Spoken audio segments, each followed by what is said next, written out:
se a gente for ver de fato os casos, a imensa maioria dos casos graves e que estão levando à morte são pessoas acima de 50 anos, então aí seriam as principais vítimas, e pessoas que tenham alguma, a gente chama de comorbidade, mas isso significa alguma doença de base, ou diabetes, ou uma doença respiratória, ou uma doença cardiovascular, ou seja, alguém que já tem algum probleminha de saúde. algum probleminha de saúde, exatamente. Essa é a maioria das Doutor pessoas. Sérgio. Os casos mais graves os que morrem mais facilmente, quer dizer, os 15% de casos graves parecem estar associados a esse tipo de paciente.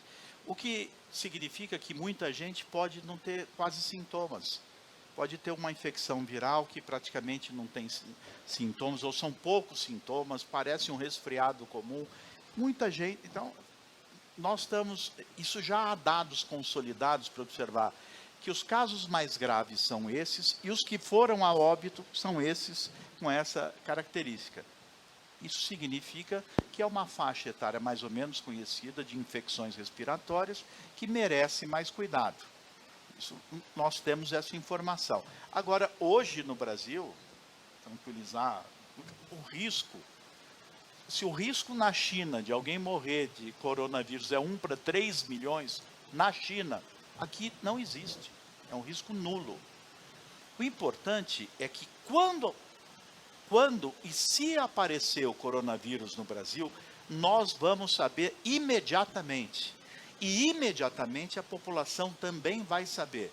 E daí eu mudo as medidas e as recomendações de controle. As recomendações de controle, elas têm a ver com o risco real de transmissão, país a país, situação a situação. Nós vamos agora saber como foi esta semana na Europa. As informações são do repórter Peterson Isidoro, que está em Lisboa. Peterson. Boa noite, Mariana. Olha, aqui na Europa já são 8 os países que confirmaram casos de pessoas que foram infectadas com o coronavírus.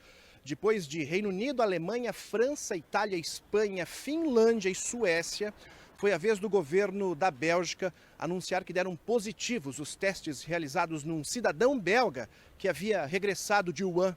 Há ainda outros 9 casos suspeitos no país. Nós falamos de Portugal, onde 24 pessoas estão isoladas em hospitais, um deles aquele ali que fica no centro de Lisboa.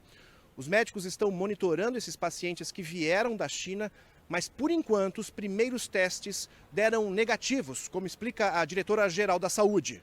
Neste momento eles não apresentam febre, que é um dos parâmetros, como sabem, é medido, não apresentam tosse, não apresentam dificuldade respiratória.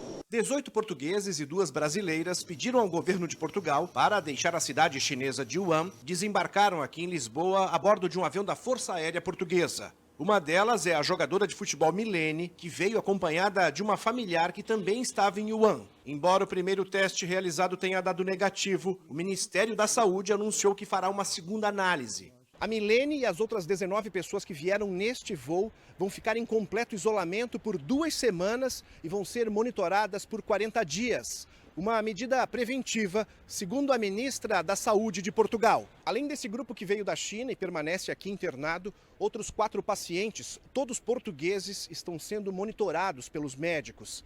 Eles apresentaram sintomas muito semelhantes ao coronavírus após desembarcarem no país, mas em nenhum deles foi confirmada a infecção. Esse é o cenário em Portugal, Mariana, e também em toda a Europa. De Lisboa, Peterson Isidoro. A gente vê que não é só no Brasil que as pessoas estão com medo, né? Estão preocupadas.